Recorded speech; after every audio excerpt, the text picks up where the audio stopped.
भावुक गोविंद देव साहब नजर आए जब पूरी प्रेस कॉन्फ्रेंस के दौरान जानकारी दे रहे थे ट्रस्ट में चर्चा को लेकर।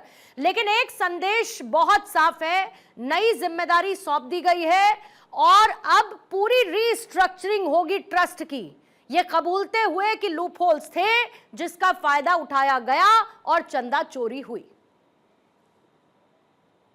देखिए, बिल्कुल राम मंदिर ट्रस्ट की जो बड़ी और अहम बैठक चल रही थी, 3 घंटों तक बैठक चली। उसके बाद गोविंद देव गिरी जी महाराज ने प्रेस कॉन्फ्रेंस के जरिए उन तमाम चीजों से पर्दा हटा दिया जिसका इंतजार देश और दुनिया भर के तमाम राम भक्त कर रहे थे। चंपत राय, अनिल मिश्रा का इस्तीफा मंजूर किया गया है, वहीं कृष्ण मोहन को नई जिम्मेदारी कार्यवाहक के तौर पर सौंप दी गई है। अगली बड़ी बैठक 22 तारीख को बुलाई गई है, जिसमें जो नए सदस्य होंगे, नए ट्रस्टी होंगे, उनके नाम की घोषणा की जाएगी।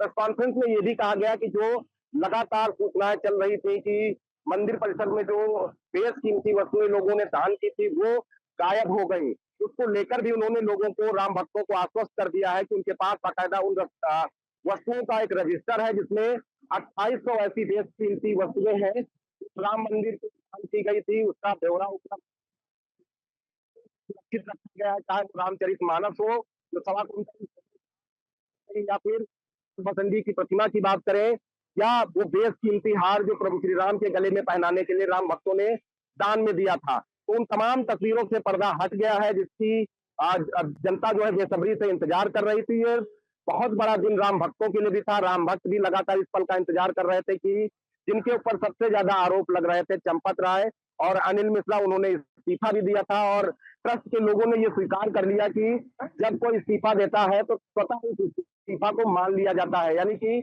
जब चंपत राय और अनिल मिश्रा ने ट्रस्ट के लोगों को सौंपा, उस दौरान से ही वो व्यवस्थाएं लागू हो गई थी। अगली व्यवस्था के लिए जो है फिर से 22 जुलाई को एक बड़ी और अहम बैठक होगी। उस बैठक में तमाम महत्वपूर्ण निर्णय लिए जाएंगे कि मंदिर परिषद में व्यवस्थाओं को लागू या मंदिर में व्यवस्थाओं को दुरुस्त करने के लिए ड्रेस कोड लागू हो सकती है। जिस तरीके से अगर हम बात करें वैष्णो देवी ट्रस्ट की या फिर बालाजी ट्रस्ट की, जहां पर बड़े पैमाने पर श्रद्धालु देश और दुनिया से आते हैं, और ऐसे में राम मंदिर की बात करें तो प्राण प्रतिष्ठा के बाद से हर दिन देश और दुनिया से तमाम श्रद्धालु राम मंदिर के दरबार पहुंचते हैं।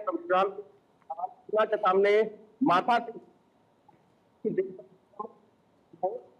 राज्य की कल्पना जो है वो साकार हो सके। और इसी बीच अगर हम गोविंद देव गिरी जी महाराज के प्रेस कॉन्फ्रेंस की उन भावुक